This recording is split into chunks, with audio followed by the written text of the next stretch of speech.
You talking to the Rolex wearing, diamond ring wearing, kiss stealing, woo, wheeling dealing, limousine riding, jet flying, son of a gun, and I'm having a hard time holding these alligators down. Woo! You are watching the leaders in full immersion gaming, and this is the pregame show only on the NBL Network.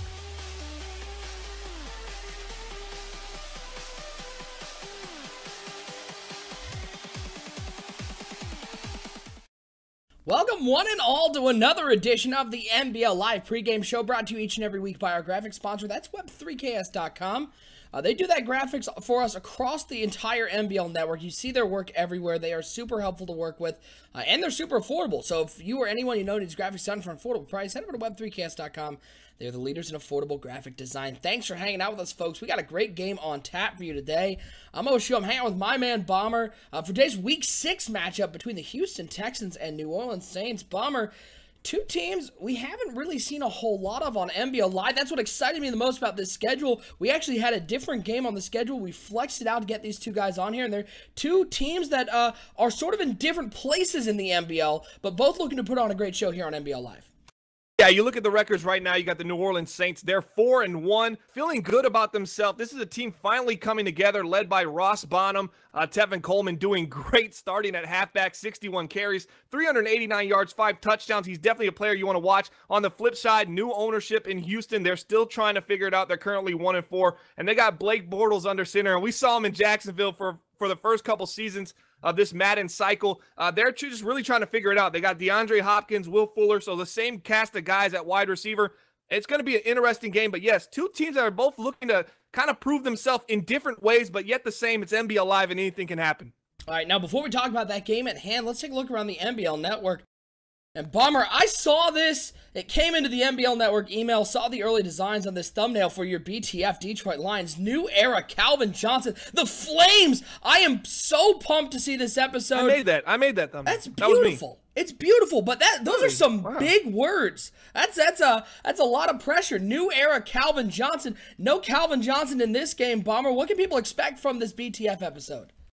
It's just a fun, light, and exciting episode. It's going to go through the first 6 weeks. We left off I think it was Friday night, early Saturday. I think it was like the first of the month. Let me check back. Let me make sure. Okay, so it was, so it was like the 2nd, December 2nd we left off.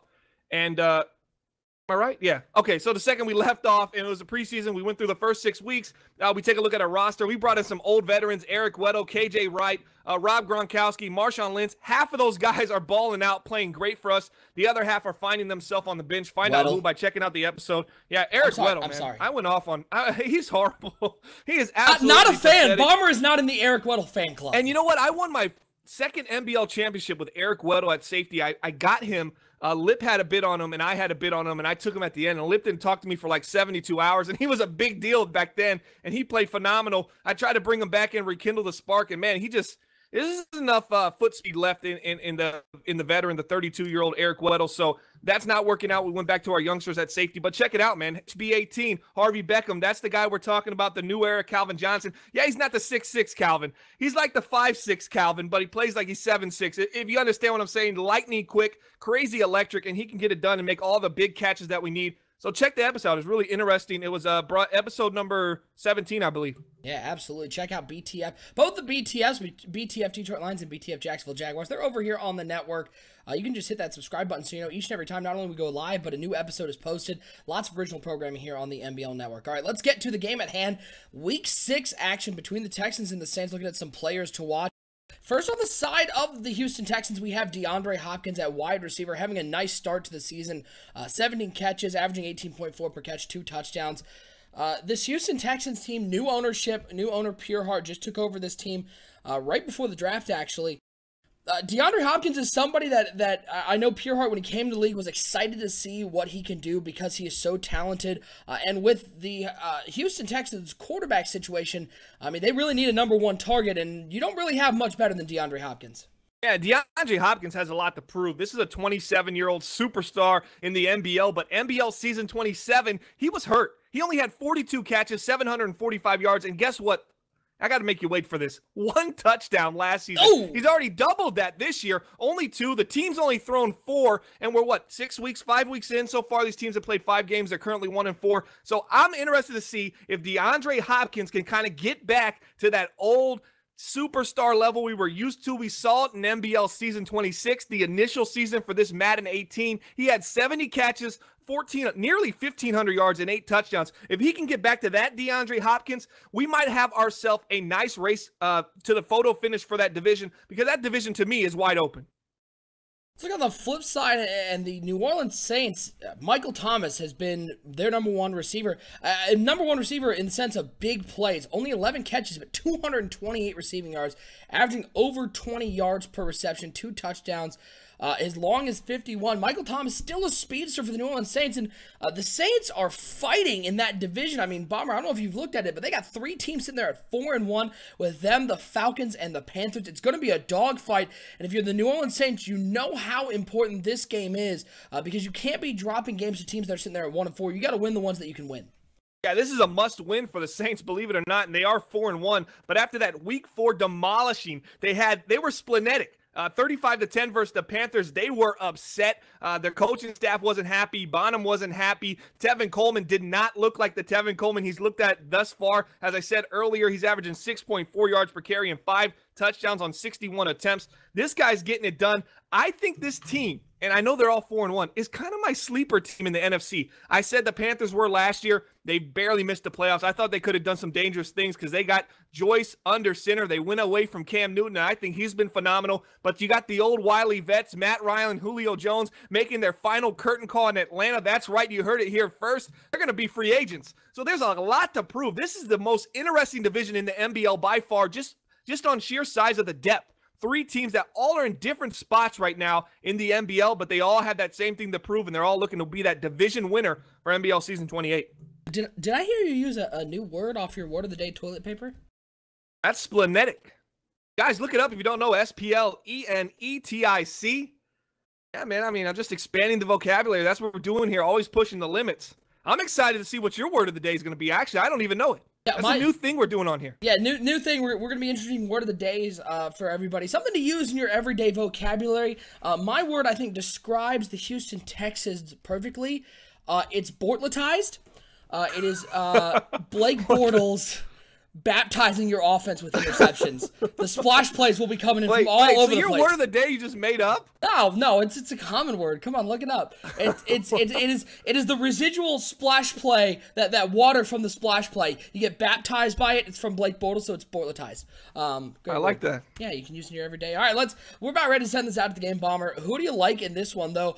2 teams going in different directions. Are the New Orleans Saints going to continue their winning ways, move to 5-1, and stay atop that NFC South? Or the Houston Texans, first time for Ona Purard on NBL Live, get a little bit of that early NBL magic and get a win on NBL Live and get to 2 wins.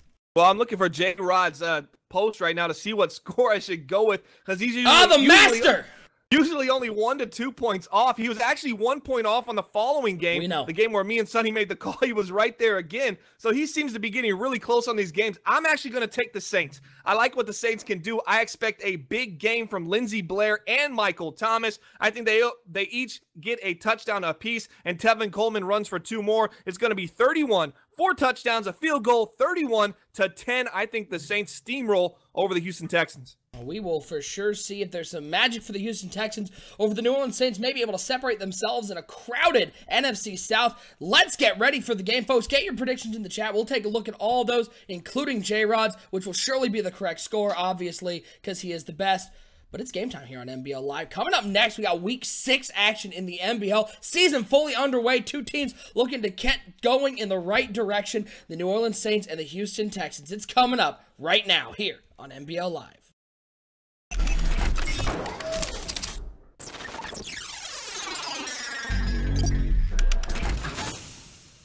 My name is Rex Dixon. Jake Stein. Clint from EA Sports. You're watching NBL. You're watching the NBL Network. And you're watching the MBLN Network. Empty backfield for Atkins. He's been dropping back to pass here on 4th down. He's looking deep over the middle. He has a man. It's Brandon Cooks, who catches and makes a man miss.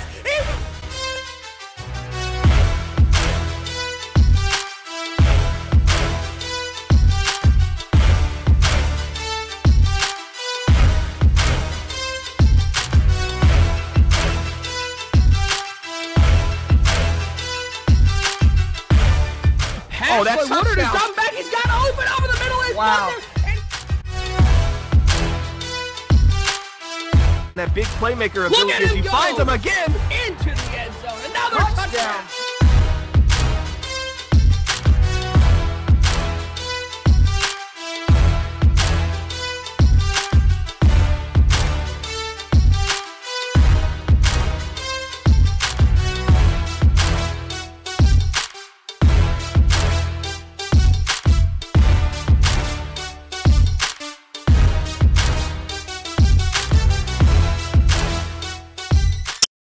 Week 6 in the NBL concludes tonight. We got NBL live action here on NBL Live broadcast number 155. It's the 1-4 Houston Texans versus the 4-1 New Orleans Saints. We appreciate each and every one of you out there tuning into NBL Live. I'm OSU. I'm hanging out with my man Bomber. Bomber, looking in the chat, a lot of people with you, but some people are thinking the Houston Texans hang tough in this game against the New Orleans Saints. But you got to think, Bomber, if the Texans are going to hang tough, it's all going to depend on the play of their quarterback, Blake Bortles. Absolutely, and that might be a sad thing right now if you're the Houston Texans. You have to think, that hasn't worked out too well for us yet, but maybe he comes out and has a big game on the big stage. This is broadcast number 155, and we saw them lay an egg. That's the New Orleans Saints in Week 4, 35-10. The Panthers just steamrolled them, and that's my word of the day as well, steamrolled. Maybe I'm just a little hungry right now. Maybe that might be a product of that. Jiggy J-Rod, is that a new intro? I didn't pay attention. No, same intro we've been using for like 2 seasons now, so stick to predicting the score, buddy. As the Houston Texans, Bomber, you're a guy, you've won a lot of games here in the NBL. When you're on the road in a hostile environment, do you prefer to get the ball first, get your offense on the field, or do you like knowing that you're going to get the ball at halftime and kicking it off first? It depends how confident I am in my defense. Each season kind of changes. Once you get to this point in the season, though we're currently in Week 6, you kind of know what's important for your team. So the New Orleans Saints, they have an electric offense. They might want to get their offense on the field and want to receive the ball first, while the Texans, who are struggling at 1-4, want to see their defense make a big play and put their offense in good field position to start the game. 2 different ideas. Both of them work for both of these teams. Tevin Coleman, the halfback in New Orleans now, came over from the Atlanta Falcons in the offseason. A really nice addition for the Saints offense as dropping back to pass is Ross Bonham. He finds Delaney Walker over the middle, can't hang on to it. The 21-yard line. Ross Bonham, drafted by the Saints, was set to sort of back up Drew Brees. Got thrown into the fire last year, Bomber, and he's really been a star. The New Orleans Saints like what they have in this kid.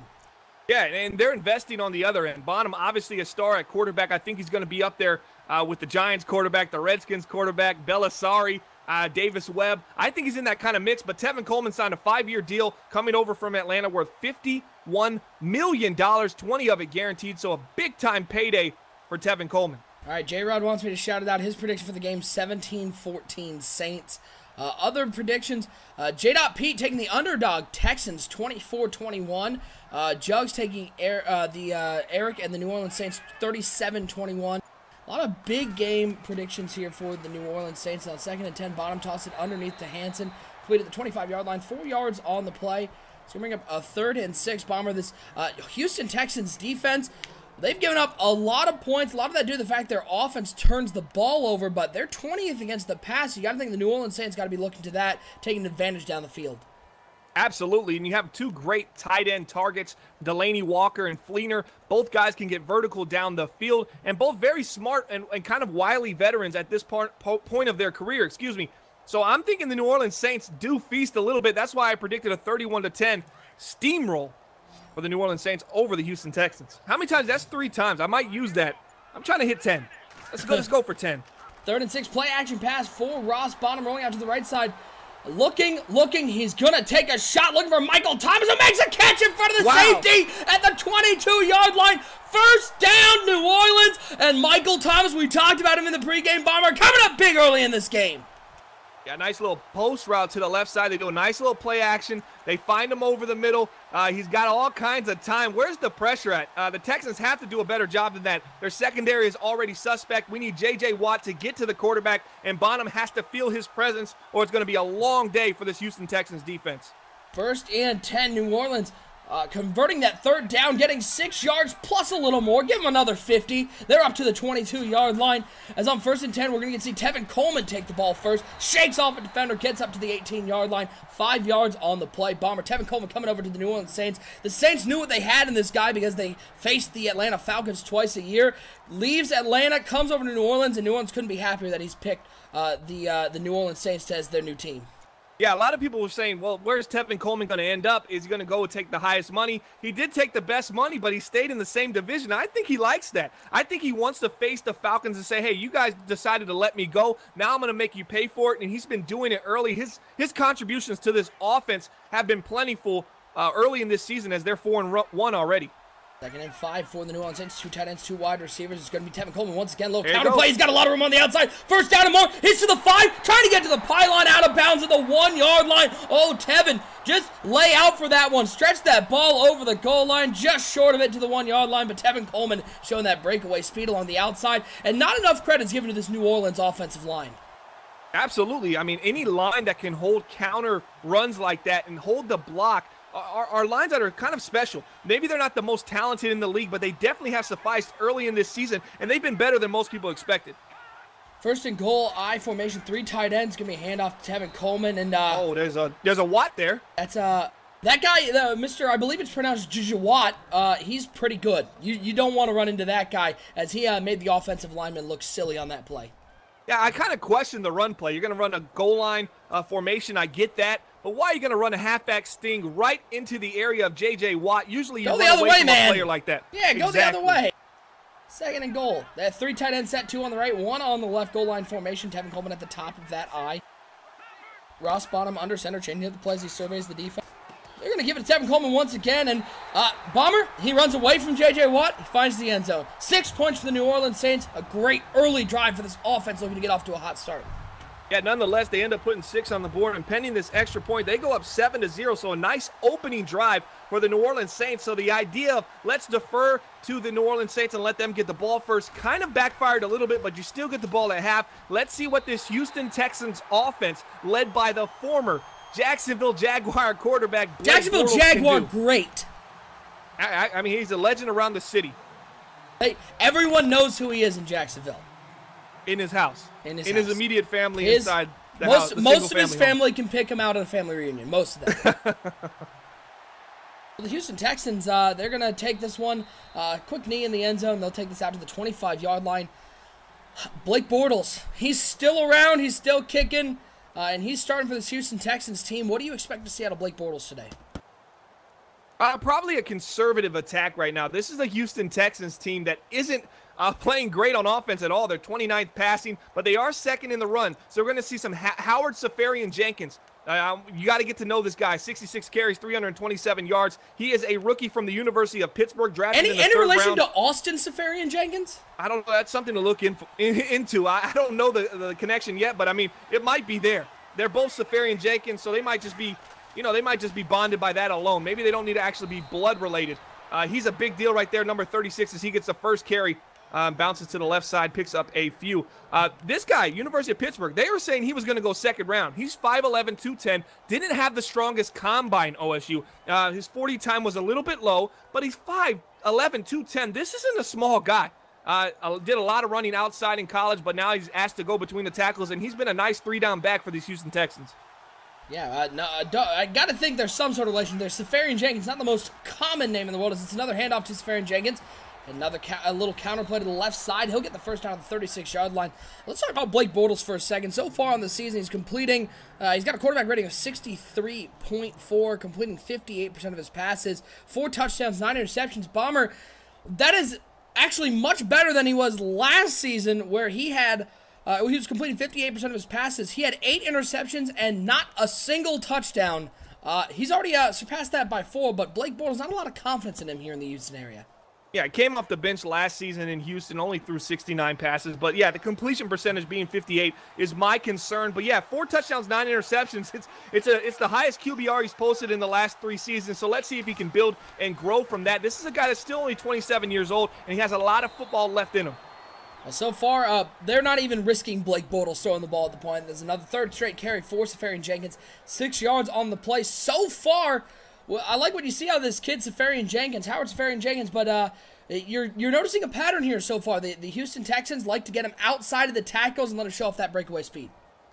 Yeah, they sure do. I mean, he has the ability to get downfield, but yeah, he's not what we like to call 40 fast, but he's fast in game. Now, there's been a lot of halfbacks in history in the NBL who can make plays, and you're like, well, how fast is that guy? He looks a lot faster when the ball's in his hand, and that exactly fits the bill for number 36 on the Houston Texans. Handoff right up the middle, tries between the tackles. That was Matthews into the game. He'll get 2 yards, bring up a 3rd and 1. Nice drive early by the Houston Texans, but you can already see the Texans relying on that run game. If you're the New Orleans Saints, I'm surprised they're not bringing more heat. They brought some heat there and were able to bring them down for a 2-yard gain, but you got to think the key for the New Orleans Saints defense is to make Blake Bortles beat you, not get beat by the run, as it's going to be 2 tight ends, 2 wide receivers, 4 Bortles and the Houston Texans. Safarian-Jenkins in at halfback. He's going to take the carry over the left side. He's got the first down, a little more up to the 47-yard lines, giving 3 yards on the play. They have moved into the other end of the field, into enemy territory, doing nothing but running the ball. Bomber, what's that you say about ground and pound? The wheels on the bus go ground and pounding for Houston. They got a lot of those wheels, and they have a very large bus, and that's exactly what they're doing. Look at the patience, though, by Safarian-Jenkins right there. He gets to the outside, and instead of just diving right at the line of scrimmage, he kind of waits. He waits for something to look like it's going to open up. It doesn't. He makes sure he picks up the first down and keeps the chains moving as a great 3rd and 1 pickup for the Houston Texans. Bortles under center, 2 tight ends, 2 wide receivers. Safarian-Jenkins at halfback, 1st and 10 from the 47-yard lines. We're nearing the end of this very quick first quarter. It's going to be a handoff once again to Safarian-Jenkins. He'll get to the 50-yard line, 3 yards on the play. Houston, no problem here. They don't want Blake Bortles to throw the ball early in this game. They want to establish this run game. So far, the New Orleans Saints have been pretty content letting them get their 3-yard chunks. Yeah, 3 yards at a time, and then you pick up, 4 on the last one, and you're good to go. You're picking up first downs, and that seems like how they're moving the ball right now. And they're approaching midfield. I would expect the defense kind of to tighten up, get a couple more guys in the box, and then we're going to see if the Houston Texans will actually pass the ball. This is 5 rushing attempts to start NBL Live. This might be the first time we've seen that in 155 broadcasts. Well, that's going to take us to the end of the first quarter. New Orleans up 7-0. Houston driving early. They're really buying into this run game, and it's up to the New Orleans defense to really respond to that one.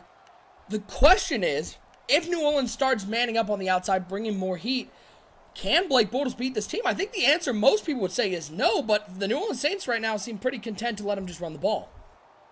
Yeah, they continue to let them run the ball, and then New Orleans has to essentially stick 9 guys in the box like they're doing now in this cover 0. This is the opportunity for DeAndre Hopkins to get loose one-on-one over the top. Well, and they are going to throw it, and Bortles is going to take the shot with Hopkins, and he drops it. And that one was not a bad throw by Blake Bortles. That one looked like it was right in the hands. Don't know if that ball was affected at all by Lattimore. Looked like it was in Hopkins' hands, and Hopkins just stone cold dropped it. And now you get put in a 3rd and 7, an obvious passing down. Yeah, 3rd and 7, not too obvious. Maybe a halfback screen here for the Houston Texans. I wouldn't be surprised, but I will expect them to come out in some kind of shotgun formation. If they come out under center, that's not really how Blake Bortles really plays his brand of football. If they come out in I formation, they might just be running the ball here on 3rd and 7 and playing a little field possession. 3rd and 7 I formation. Top of that I is Safarian-Jenkins. 2 wide receivers, 1 tight end on the right side of that formation. Bortles dropping back to pass on 3rd down. Looking over to the right side, and it looks like it is completed, and it's going to be a first down for the Houston Texans. Little out route at the sticks for the tight end Fedorowicz, and it's a first down for the Houston Texans as Blake Bortles completes his first pass. This Houston Texans offense, which has been frankly abysmal, they're looking good early in this game. Yeah, they are. I mean, they told Blake when he was going to get the starting job in NBL Season 28, they said, hey, man, you're coming into a team that we have weapons, but I want you to get familiar with the tight end position. This is going to be your security blanket. When you need to pick up a 3rd and intermediate, this is where you need to go. Let's worry about getting DeAndre Hopkins the ball through play calls, but I want this tight end to be someone you really target on and work that middle of the field. Just easy reads for Blake Bortles, making it simple for him. Handoff to Safarian-Jenkins. He gets taken down at the line of scrimmage at the 43-yard line. Looking at this New Orleans Saints team, they're sitting there in 4-1. One loss to the Carolina Panthers, and that was a big one, 35-10. They have a nice win over the Falcons, but let me tell you the other wins that they have. The Jacksonville Jaguars, who are at 3-3 this year, they have a win over the 2-4 LA Rams and the 0-6 Arizona Cardinals. At 4-1, is this New Orleans Saints team maybe a little overrated, or are we seeing a team that could possibly run this division? At 4-1 early in this season with the teams that they've played, I think Jacksonville is actually on the rise. But the Arizona Cardinals and the Philadelphia Eagles, obviously two teams that are struggling, even though the Eagles are 2-4, which they're pretty proud of. As down goes Blake Bortles, big hit from the outside. The pressure gets there. It's going to be 3rd and 10, and this is what we call danger zone for the Houston Texans offense. But back to my point, I think this team is probably a 9 to 10 win team, 9-7, 10-6. At best, at worst, 7-9, 8-8. Somewhere between that range. I don't see them winning more than that, so I don't think they're going to be able to keep up this pace of 4-1. But the win versus Atlanta, very impressive for this young New Orleans Saints offense. 3rd and 10, shotgun formation for Blake Bortles and the Texans. Bunch formation, 3 to the right, 1 over to the left. That's DeAndre Hopkins alone to the left side. Safarian Jenkins to the left of Blake Bortles. Going to need to throw to get this one. He's dropping back to pass on 3rd and 10. 3-man rush. Looks over to the left side. Finds DeAndre Hopkins. Comes up with a catch on that play to the 26-yard line. It's another first down for the Houston Texans. This New Orleans defense, they're not really putting up a whole lot of resistance right now to the Houston Texans. It's not a very explosive offense right now, Bomber, but Houston's very methodical. They've gotten a couple first downs, a couple 3rd down conversions, and they're almost inside the red zone. Yeah, you see, they're just kind of afraid to press DeAndre Hopkins. Man, I would be too. You don't want to get beat over the top. You don't want to make it easy. So they're backing up off him. Blake Bortles does a great job holding the linebackers and holding the safeties. He had those 2 routes coming over the middle. He looked at them. Boom, went straight to DeAndre Hopkins on the out. Nice throw by Blake Bortles. He looked sharp early in this game. Toss by Safarian Jenkins goes nowhere, maybe a yard on the play. Bomber would like to see, if you're a Houston Texans fan, Blake Bortles check that down to an inside run. Only a 3-man front, relatively weak box. They stick with the toss play, but with this formation so spread out, they're able to get to the outside and bring down Jenkins for only a 1-yard gain.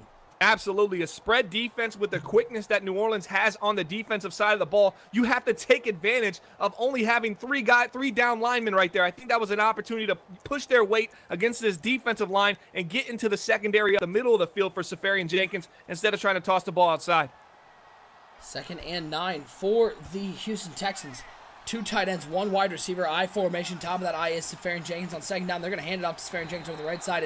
And New Orleans has figured out this attack so far, put them in another 3rd and 8, but now it's up to the New Orleans secondary. Number 13 passing defense in the NBL to stand up and get a stop against Blake Bortles, because they've converted a couple 3rd and medium to 3rd and longs. The secondary has not been playing very well so far. Yeah, very long and kind of lethargic drive from this Houston Texans offense, but they seem to be completing these 3rd and 8s. Let's see if they can keep it up with a condensed field as they're now approaching the red zone of the New Orleans Saints. 3rd and 8, Bortles dropping back to pass on 3rd down, looking underneath. It is complete, but he's going to be taken out well short of the line to gain at the 20-yard line. Only a couple on the play. Going to bring up a 4th and 4, forcing Houston into a field goal attempt. That seemed like Blake Bortles maybe getting a little panicky in the pocket. Maybe a 1-read play there on the drag route underneath as the field goal is up. It is good. It cuts to a 7-3 lead. Very methodical drive for the Houston Texans. But on 3rd down, you'd like to see out of the now veteran Blake Bortles look to the 1st down marker as opposed to taking the quick check down underneath.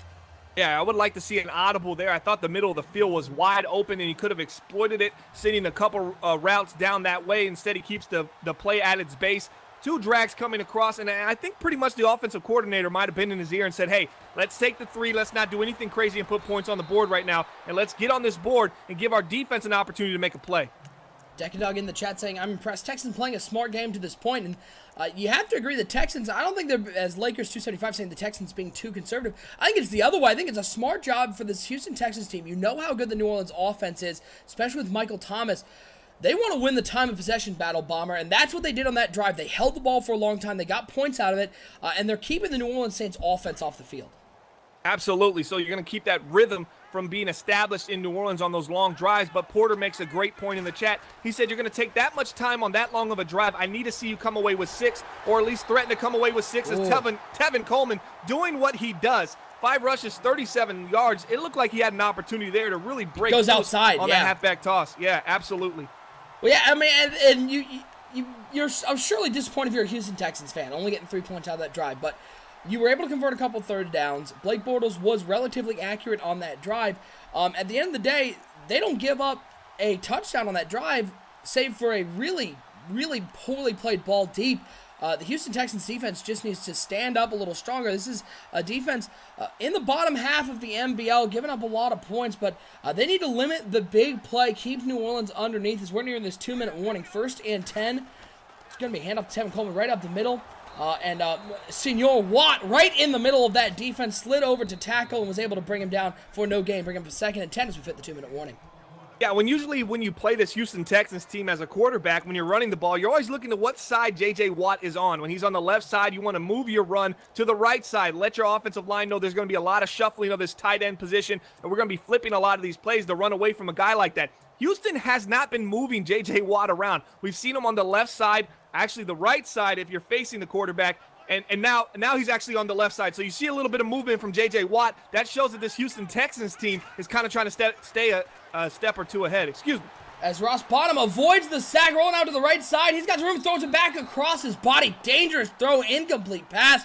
And that's something that we've seen the young quarterback do a couple times here on NBL Live. He does such a great job of getting away from the pressure bomber, but then it's great that he keeps his eyes downfield, but he had an opportunity just to pick up 8, 9, maybe a first down if he takes off and tries to throw it across his body, and that can usually end up in an interception. Yeah, the 3 elite quarterbacks that are young in the NFC right now, you have Bonham, Davis Webb, and Belisari in Washington. Bonham is the best rolling out of the pocket and making throws on the run. Right there, he seemed a little bit off. I think he should have ran and took the yards. A little out route to the left side, complete to Michael Thomas. Houston manning up on 3rd down, or at least running that cover 3 sky drive. They really wanted to prevent that deep pass over the top. Great recognition by Bonham, setting a little out route on the left side of DeAndre Hopkins. It was wide open, 1st down, New Orleans Saints.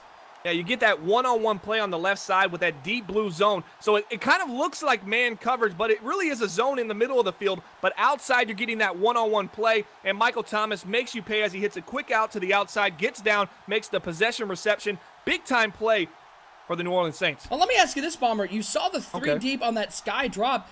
Why not press up on the wide receivers? You know you're not going to get beat over the top. You got 3 safeties back. Well, you know you're worried about getting beat on the sideline. You're worried about Michael Thomas beating his man one-on-one and he having that free reign. They wanted to see if they can make him work a little bit, and as a little bit of a flag offsides there. Nope, that was delay a game. Ross Bottom not paying attention to the play clock. Yeah, that's what you get with a young quarterback. He's going to have some mental errors ever so often. But so far, Ross Bonham, I've been really impressed by him. I think this is his 2nd time being on NBL Live, so we've seen about almost 6 quarters of him. I would say this guy has shown a lot of growth based on his stats this season and his ability. His just overall skill set is very unique and is very, he's got that it factor, and that's a quarterback I'd want leading my franchise. A deep pass over the middle. Michael Thomas catches it, takes a big hit, but he's got a 1st down at the 31-yard line. Bonham, a beautiful pass over the middle. Michael Thomas has been the weapon for New Orleans so far. 3 catches already in this game. If you're the Houston Texans, you got to figure out some way to contain the #1 wide receiver. Yeah, they try to actually get a little cute right there. They ran 2 high safety so that they think it's cover 2 zone, but it actually was cover 3, but the corner on the far left side, he couldn't get back quick enough to allow that middle zone to kind of set, and they ended up getting beat as if they were running a cover 2 zone. So a nice throw right there by Bonham, and great job by the wide receiver to make that play and break on that route, that post over the middle. 1st and 10, Bonham dropping back to pass. Quick 3-step drop, looking. Throws it over to Michael Thomas once again. 1st down to the 16-yard line. 5 completions for Ross Bonham, 4 to Michael Thomas, and the New Orleans Saints are inside the red zone. Yeah, a lot of possession catches from the New Orleans Saints. I want to see some yards after catch. If you end up settling for 3 here, I'm going to really question why these receivers are constantly diving to the ground. You have an opportunity here to get some run after the catch. You have all 3 of your timeouts. What is the problem here? You need to get the run after the catch, and maybe your receivers make a big play for you. 1st and 10, it's a handoff to Tevin Coleman over the right side. Makes the man miss, shakes off another tackler, gets to the 7-yard line. Bobber, can we talk for a second how unfair it is that the Atlanta Falcons had both Tevin Coleman and Devontae Freeman as one running back duo? That is an unbelievable amount of talent in one backfield. Yeah, great drafting by the Atlanta Falcons as they brought in these 2 halfbacks that kind of can play with each other, but also could stand alone in case one of them got hurt. Unfortunately, they had to make some financial decisions and couldn't hold on to Tevin Coleman, who's proving to be maybe a little bit even more valuable than Devontae Freeman actually is. Pass underneath to Tevin Coleman. That's going nowhere. 4-yard loss in play. Bonham facing heavy pressure. 15 seconds to go before the half. 3rd and 4. If you're the New Orleans Saints, you want to get in the end zone. You want to go up 14-3, knowing the Houston Texans will get the ball to start the 2nd half. But the last thing you want to do is turn the ball over and get no points out of this drive. Yeah, you need to come away with at least 3. Houston's hoping they can just hold you to 3. A 3rd and 4, as it looked early on that New Orleans was going to drive down here and get a touchdown touchdown in. But Houston does get the ball to start this second half, so see if they can just hold them to 3 and keep their offense in this game. 3rd and 4, bottom under center, bunch formation, 3 to the right, Michael Thomas alone to the left. It's going to be bottom dropping back to pass on 3rd and 4, and he's got a man wide open in the end zone. Touchdown, New Orleans Saints. Whoa. Blair with the catch, takes a big hit in the back of the end zone, but he holds on. He completes the process. Bomber, something you're all too aware about in the rule books, and it's a touchdown for the New Orleans Saints, a big one before the end of the half.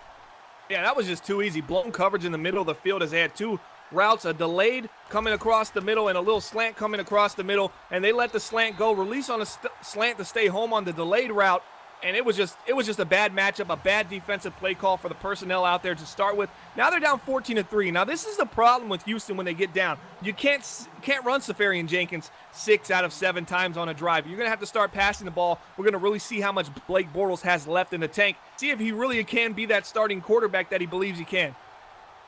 And it is booted into the end zone. 12 seconds to go, Houston. You got to think. Just going to take a knee and go into halftime. Bomber, this has been an interesting first half because we haven't seen a whole lot of explosive play, save for one deep pass to Michael Thomas. Both teams, though, scoring on very methodical drives, 10, 11, 12 play drives down the field. The difference is Houston was not able to get in the end zone, and New Orleans has been able to get in the end zone twice. Yeah, both of these teams kind of play a similar style of bend-don't-break defense. They don't really press up on you. They don't really take the chances. Even though New Orleans did a couple times on that first drive, you saw a drop from DeAndre Hopkins that easily could have been a walk-in touchdown. A very suspect drop from the star wide receiver. Outside of that, they've been a lot really passive on defense, really conservative style. Yeah, you might as well call him there DeAndre Dropkins, am I right? Whoa. Oh! Save that for the stage. I mean, that was pretty impressive right there. Write that one down. Don't share with anybody. That's a good one. Also, Houston taking a timeout there after getting no yards on first down. What do they think is going to happen here? I mean, the last thing you want to see is something like Jenkins taking a big hit. Just get to halftime, boys. Yeah, well, they're probably thinking right now, Houston's probably thinking, if we can just bust one loose and maybe get some kind of miracle play, that will pay huge dividends for us trying to make this comeback, because 11 points to the Houston Texans seems like a lot right now. Well, they do take a deep shot. It's complete at the 50-yard line, and we go to halftime. Wow, nice ball placement there from Blake Bortles. Yeah, just don't know what the point was. You ran the ball on first down, and then you used up a bunch of clock there. Then you decide to pass the ball. Why not flip that? Because if you do that on first down, you have an opportunity to get into field goal range. Just an interesting thing to talk about as we get into the second half. 14-3, New Orleans on top. Houston is going to get the ball back to start the second half, and they're actually going to take this one out of the end zone. Spin move does not help you at all. 8 yards short of that 25-yard line. They'll be down to the 17. That's where we get to this Houston offense come back out. Bomber very run-heavy. It was very effective until they got stopped on a couple runs. You got to think if Houston's going to be successful in getting to the end zone, they got to use a little more misdirection. So maybe use that play action a little more. Yeah, look for a deep shot to DeAndre Hopkins early in this drive. I think Houston's kind of baited this team in. I think New Orleans might be expecting this run, this continued power ground attack. It might be an opportunity to take a shot over the top if you get one-on-one play against DeAndre Hopkins. 1st and 10 for Here's the your Houston chance. Texans. This is your chance right here. Yeah, 2 tight ends, 1 wide receiver. It's Hopkins alone on the right side. Safarian Jenkins at the top of that eye. Heavy box, quick drop, run a little slant route underneath, and Hopkins gets that ball batted out of his hands. Another one, heavy box. They don't take a deep shot. They try to keep it underneath. The coverage was very good on that play, and it's going to bring up a 2nd and 10. As the Detroit Lions pull ahead 31-10 against the Washington Redskins, Delvar and the New York Jets get a win, 12-7 over the Miami Dolphins. We're still waiting on that San Diego Chargers, Los Angeles Chargers, and Indianapolis Colts game for Week 6. Also the Los Angeles Rams, Arizona Cardinals yet to be played as well. 2nd and 10 for the Houston Texans.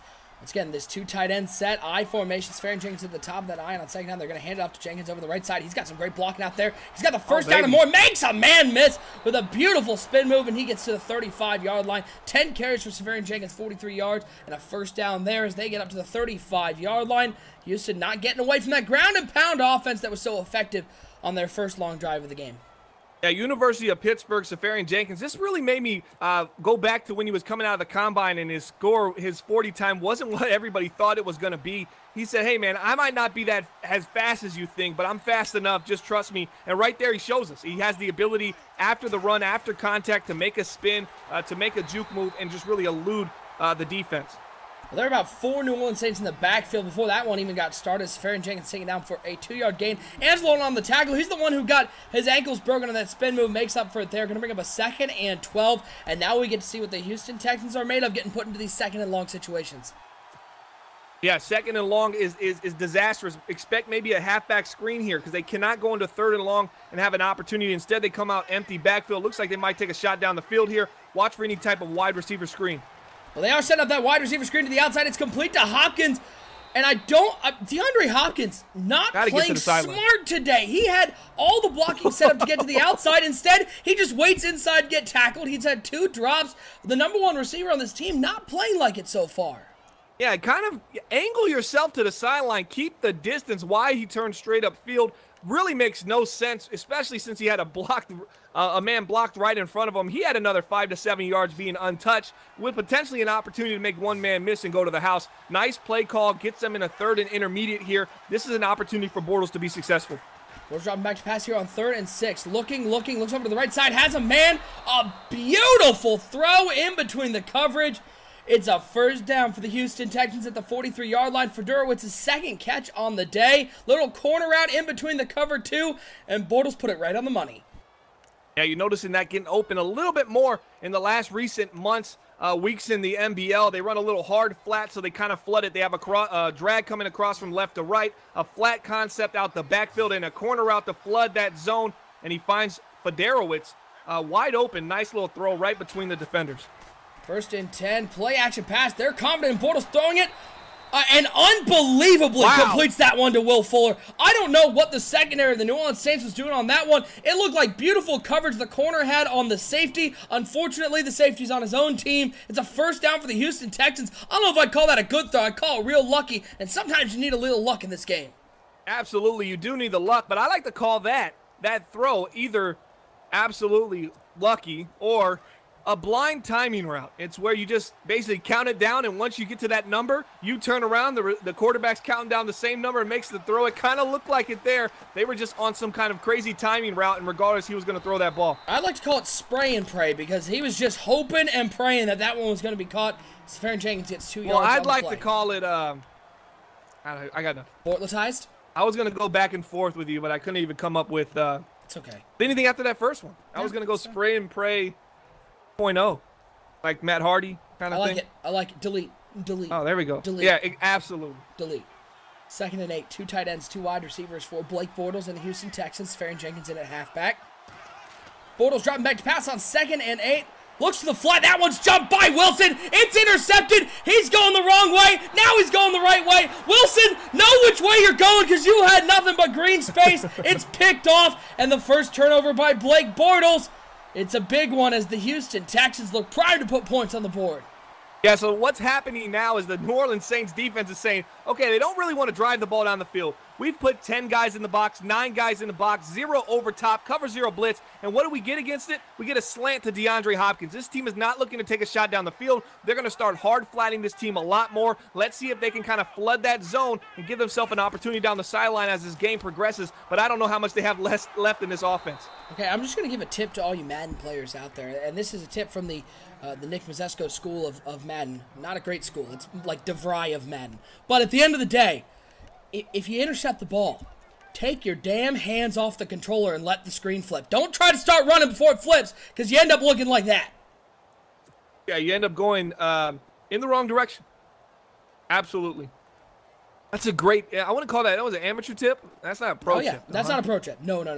That's 5th grade Pee Wee tip right there. 2nd and 10 for the New Orleans Saints. Got 2 wide receivers to each side of Ross Bottom. It's going to be a toss play to Coleman. Gets to the 2nd level. One man to miss. He jukes him out of his shoes. He's got a lot of green space. Tevin Coleman, one man to beat. Get to the end zone, big fella. It's a touchdown, New Orleans Saints, as they go up 20-3 on the backs of Tevin Coleman. Showing off the moves on the left side. Newly acquired free agent Tevin Coleman from the Atlanta Falcons. 5 years, $51 million. He had 20 of it guaranteed. He's looking like he's worth every penny and maybe even more to this ball club in New Orleans. He has been sensational. Early front runner, probably MVP in the NBL. This team's 4-1, and nobody can seem to stay in front of this guy. He's so shifty. Now I have to ask the question to you, OSU. How does Atlanta let a guy like this go? It's what we call embarrassment of riches. When you've had so many good running backs on the same team, you just make the choice. And at the end of the day, did they even? Let me before I say this, did they even keep Devontae Freeman? Well, I mean, I'd have to look now. I'm pretty sure. Yes, they did. Okay. And okay, Devontae Freeman, he's averaging 5.8 per carry right now, 7 touchdowns. So they're pretty happy with Freeman. It's just you can't pay two really number one running back money, and that's what it came down to, is that Tevin Coleman in anywhere but Atlanta is going to get number one running back money. And also Atlanta's, they're really in financial dyers here because the defense is going to cost them so much money to keep it together. Matt Ryan obviously has been injured over the last couple seasons. He's only completed 15 out of 22 attempts this season, 2 touchdowns. He's barely thrown the ball. 22 attempts, and we played 5 games already. This is a guy who's just constantly getting knocked out and going down for games, going down for plays. Julio Jones going to be 32 next year. They're going to move on from these guys. Are we going to be looking at possibly next free agency here in the NBL for season 29?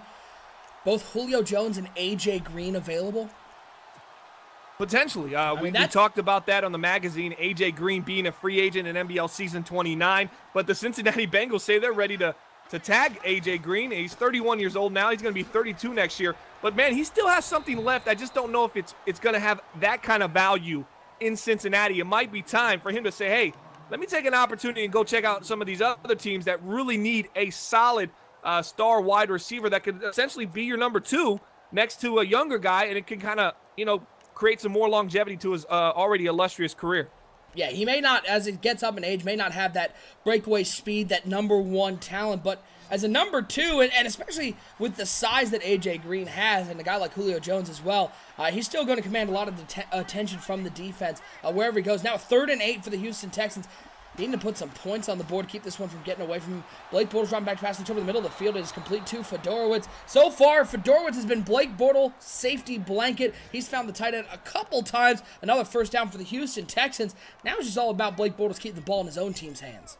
Yeah, Bortles right there has his tight end on a little bit of an in route, about 7-10 yard in route. He holds the linebacker. He kind of checks to the right side, holds him to the right, throws it right by his ear. Nice throw by Bortles. I'm telling you, he's had some really exceptional passes early in this game. Been right on the money on a lot of throws. Safarian-Jenkins, a huge hole on the right side. Give him a first down, 11 yards on the play, into enemy territory on the 48-yard line. And this is where the Houston Texans have struggled getting the ball into the end zone once they got into enemy territory.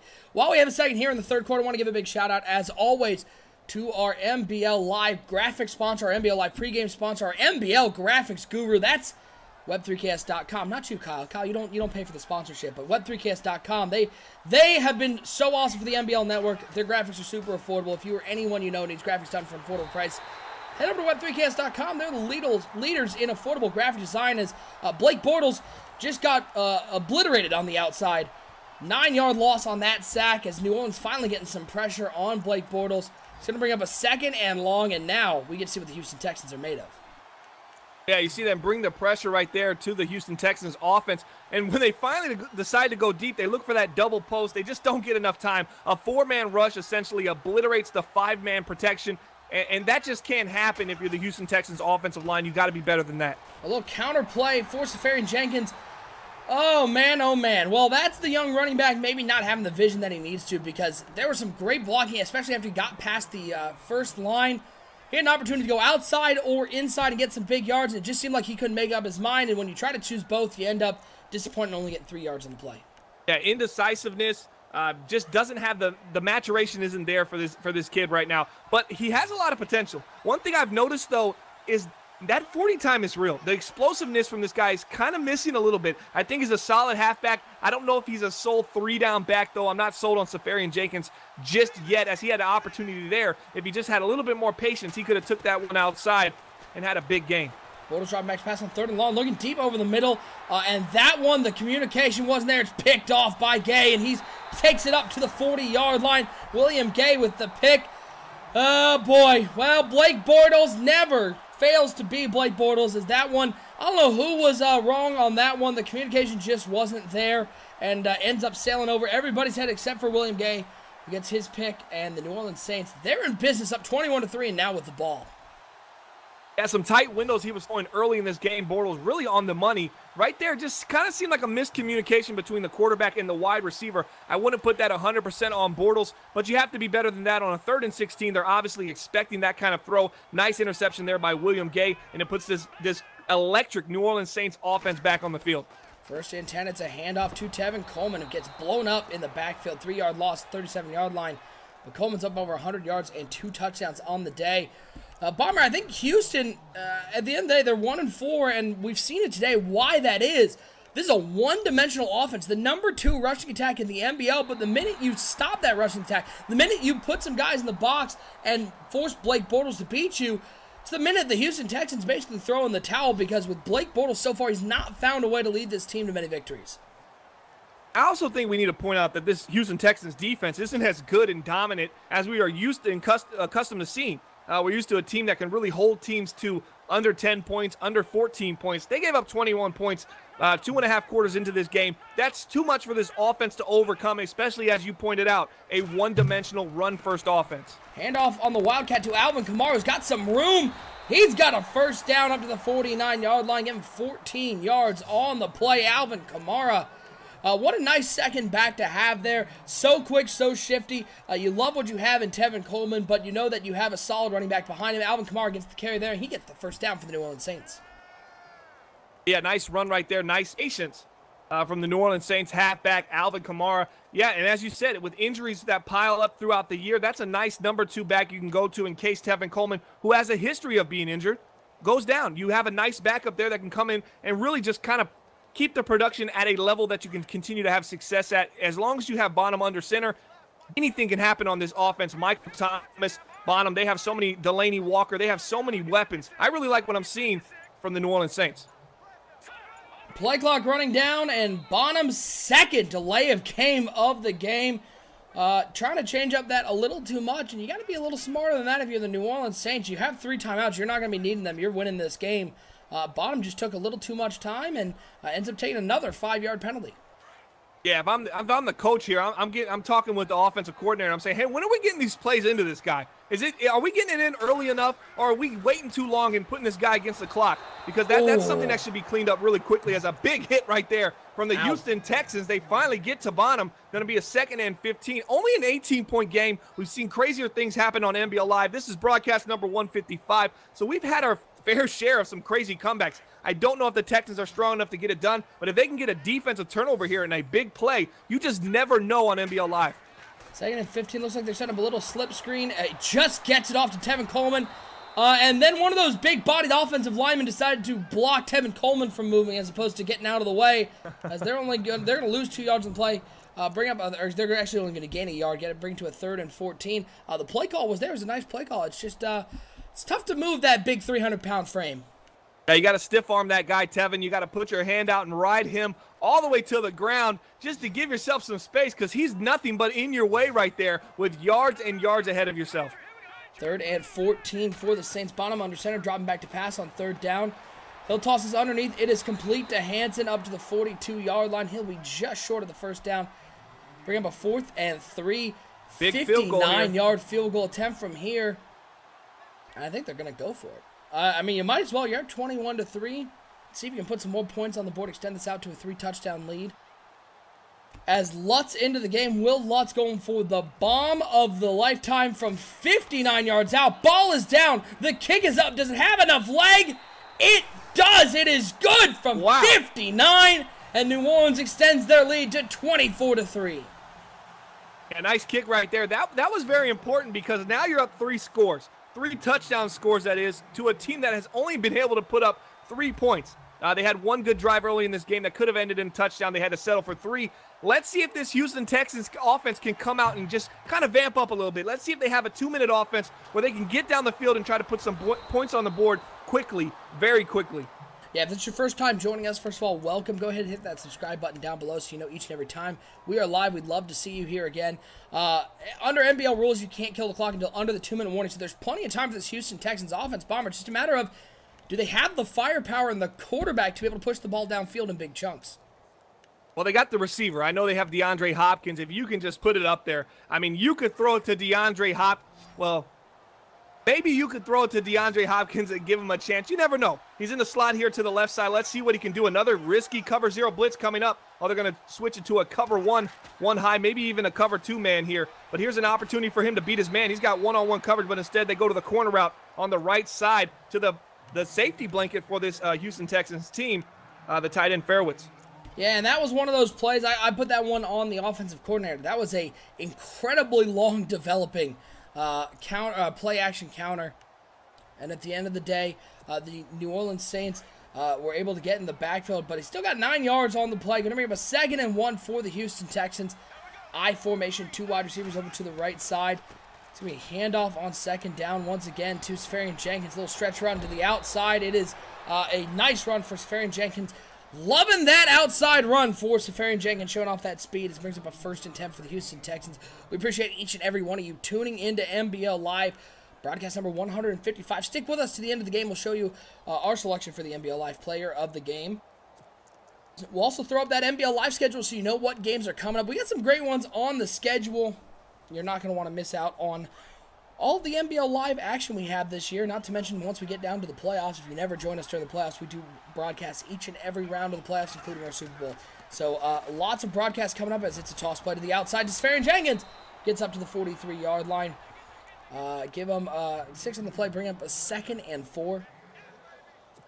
This New Orleans Saints team up 24-3, and you know that they're going to want to look at this defensive side of the ball. They've struggled stopping the Houston Texans' rushing attack so far. You're going to want to look at that one, but you're up 24-3 as Blake Bortles drops back to pass on 2nd and 4, looks over to the outside.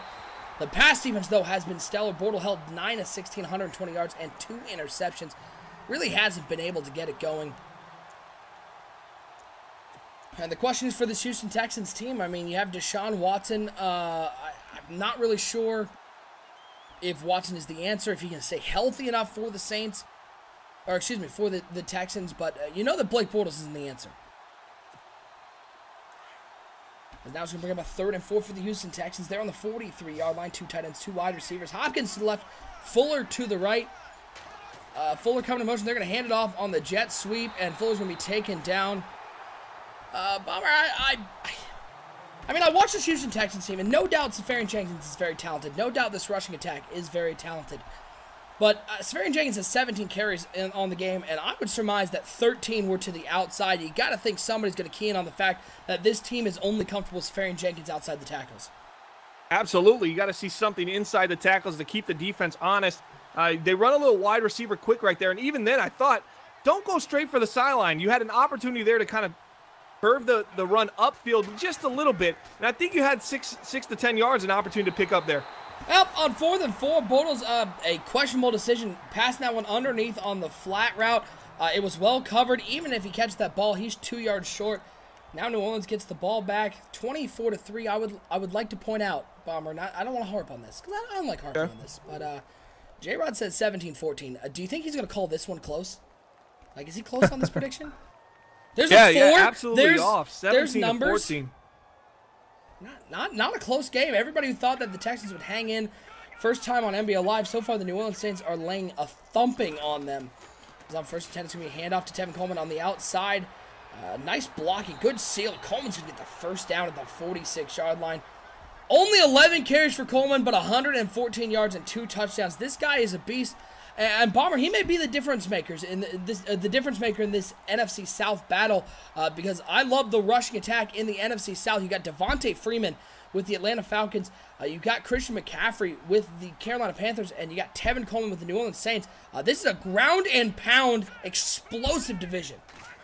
Yeah, absolutely. This is a division that basically is won on the ground, but the real difference maker is the quarterback position, which all of them have tremendous. You got Joyce in Carolina, Matt Ryan in Atlanta, and then for the New Orleans Saints, obviously you have Bonham. These are three teams that are stacked at quarterback and halfback and really wide receiver as well. I think Carolina falls in a distant third as far as their wide receiver core, but they do have who's their leading halfback over there? Calvin.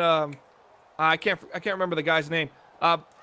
But the kid that got speed, and he's just as good as well. So, you look at these three teams, it's all about health, though. Who can stay healthy? McCaffrey's already been out. Matt Ryan's already been hurt. Can Bonham and Tevin Coleman stay healthy? If they can make a serious run right here as they find Coleman to the outside. All he's got to do is juke move, spin move, baby, down to get another first down. I predicted 31-10.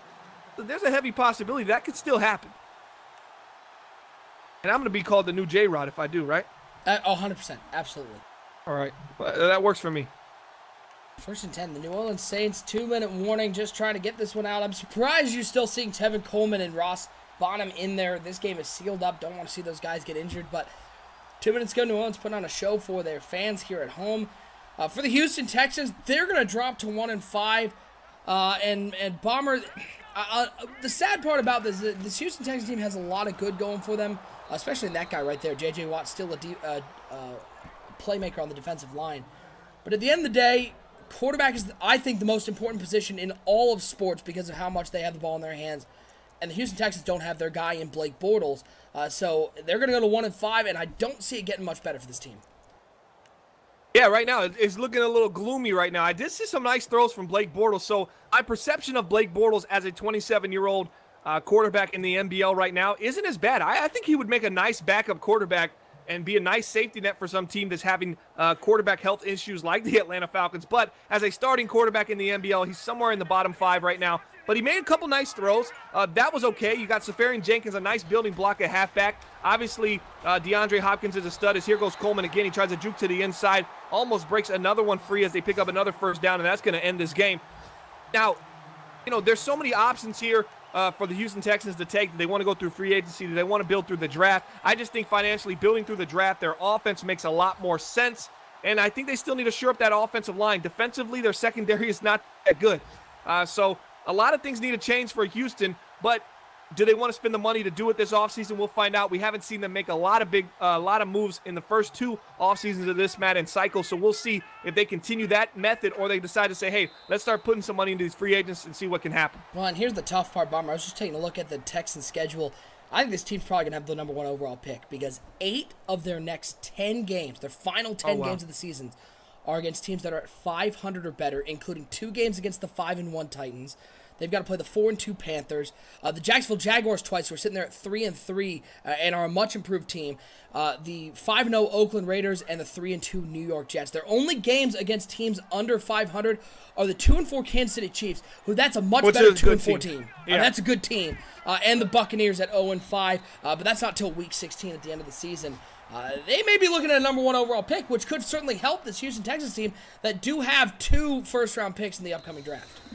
Absolutely, and that would probably take care of their quarterback play right there. So this is a quarterback-heavy draft. I think there's like 6 really good quarterbacks in the draft right now. I've been scouting myself and looking at them. This would be a prime opportunity for Houston to come in here, and if they do fall to that pick, they'll have Safarian Jenkins, DeAndre Hopkins. What rookie quarterback wouldn't want to play next to those two? Shore up the offensive line with the other first-round pick and just invest in offense and then spend some money on defense and free agency. And we might be looking at these Houston Texans next season and saying, wow, they really turned things around. But as of right now, the New Orleans Saints are rolling. This is a team that's hot right now. We got to talk about them. They improved to 5-1, and I was really impressed by this team on the offensive side of the ball. Bonham looks great, but Tevin Coleman, he's looking like a top 10 halfback in the NBL. I would just like to point out, I'm going to give a little self-pat on the back because on the first or second episode of Highly Debatable, we talked about teams that were most likely to go from under 500 to the playoffs. I picked the New Orleans Saints, so thank you. Wow, that was a good pick. Thank you. Man. Now, I will say, I'm going to give credit to Sonny Weaver, which I don't do a whole lot. He picked to win their division, the San Francisco 49ers. Right now, the 49ers are at the top of that division early in the season. But watch that one because the 49ers team playing a lot better than I think a lot of people thought. They're sitting there at 3-2. Big win today here in Week 6 for the New Orleans Saints. They get the win 24-3 over the Houston Texans. Bombers, time for our selection for the NBL Live Player of the Game for Broadcast 155. A reminder, you can check out all of their NBL Live selections all the way back to broadcast number 1 on our website, 365.maddenbomberleague.com. If you're interested in joining in the ranks of the NBL, you can also apply to join the league there under the Join tab. Bomber, there were some great plays. Ross Bonham, certainly a great game manager game, 10 of 13 for 135 and a touchdown, but Tevin Coleman set the tone for the New Orleans Saints. Yeah. 2 touchdowns. That breakaway really blew this one open. He's my choice. Yeah, mine too. Tevin Coleman, phenomenal game. A great showing. He said he was interested and looking forward to this game on NBL Live to show Atlanta what they didn't pay for. This was 5 years, $51 million worth every penny so far. 14 carries, 127 yards, 2 touchdowns. He broke 1 tackle, and he had 127 yards. That's how quick this guy is. If you can't touch him, you can't tackle him, and you can't touch Tevin Coleman. He was phenomenal today, so he's going to be the NBL Live broadcast number 155 player of the game. Let's throw up that NBL Live schedule for season 28 one more time so you can see what's coming up. We're looking at Wednesday night for the next NBL Live game. Of course, hit that subscribe button so you know each and every time we go live. Bomber, our Week 7 matchup. 2 teams we haven't seen on NBL Live in quite a long while. 2 teams looking to put on a show on NBL Live. They're struggling so far this year, but it's an even matchup. It's the Los Angeles Rams and the Cincinnati Bengals. I haven't seen a whole lot of them. I haven't seen the Bengals since owner Sonny, what many would characterize as, ran away to the Tennessee Titans. Rams and Bengals, these may not be the best teams here in the NBL, but it's certainly 2 of the feistiest teams. It's a very even matchup. We could see a very close game here in Week 7. Yeah, Cincinnati Bengals really coming off a big loss this week to the who they play this week. They played the Oakland Raiders 34-0. So they're gonna look at themselves in the mirror and say, hey, we got to come out on NBL Live and show out. But the Los Angeles Chargers are starting to figure it out. This is a team that's looking probably to be rolling. They lost Phillip Rivers. They're still trying to fill that void at quarterback. No, where are they gonna go? Other Los Angeles team, Bomber. It's the LA Rams. All right. Los Angeles Rams. So that's going to make this game a lot more interesting. That's going to make it more interesting. All right. So now I get where you're going with that. The Los Angeles Rams. With Eli Manning at the helm. They got sweet butter Eli Manning 2-4. They've been really impressed with Eli Manning. He's got 1,300 yards on the season, 6 touchdowns. He was actually on the cover of their season ticket holder magazine. He had 6 touchdowns, 8 interceptions on the season, QBR of 84.5. He looks good. 64% completion. I'm interested to see Eli Manning for those Los Angeles Rams. And on the flip side of that, 10 carries on the year? They've got him running around in the backfield. 10 carries, 34 yards, and 2 touchdowns. Eli Manning, I didn't think he was that much of a speedster. I think he ran against Pittsburgh a couple times. The rest of them probably kneel downs. But Eli Manning, yeah, he's still got the speed. 65 speed, 65 excel. He's consistent. He keeps it consistent. But he's still got a little bit to prove. He's 38 years old, and he's not ready to retire yet. They got him on a fairly cheap deal, 1 year, $7.18 million. So, yeah, I'm interested in that game. I thought you were saying the Los Angeles Chargers. Now that Los one Angeles would not have Rams, been close. Cincinnati Bengals. Let's get that cracking. That's going to be a fun game to watch, and I'll definitely be on the call for that one. Yeah, we'll be looking at that one Wednesday night, folks. But, again, follow us on Twitter at Bomber League. That's where we post all of our game times and show times for our NBL Live games and our live programming. You can just hit that subscribe button so you know each and every time we go live. Bomber, final thoughts on this one. The Saints really showing out 24-3. They moved to 5-1 in the very competitive NFC South. The Texans, unfortunately, falling to 1-5. But this New Orleans Saints team with Ross Bonham and Tevin Coleman, that is an offense I would not be looking forward to facing. Yeah, definitely a playoff talent team on paper, and they're looking like they're coming together and looking like a playoff team on the field as well. So I like the New Orleans Saints. I take back my 9-7 to 7-9 comment. I think this team can win 11 games this season, and I think more importantly, they can win the division and get that home field in that wild card round if it comes down to that. I like the New Orleans Saints. They look very good today, barring any injuries. Look for that team to come out and steal that division. Yeah, look out next week. Our very own owner of the New Orleans Saints, Eric Greco in the chat, saying Saints versus Panthers next week. Saints looking to get revenge on that 35-10 whooping they got. They were splenetic after that game. There you go. Threw it in again. Got the word of the day in once again, folks. We appreciate each and every one of you tuning into NBL Live broadcast number 155. For my co-host Bomber, I'm OSU. Once again, your final score today: the New Orleans Saints 24, Houston Texans 3. We'll see you next week. Week 7 action, Wednesday night, Rams and Bengals, right here on NBL Live.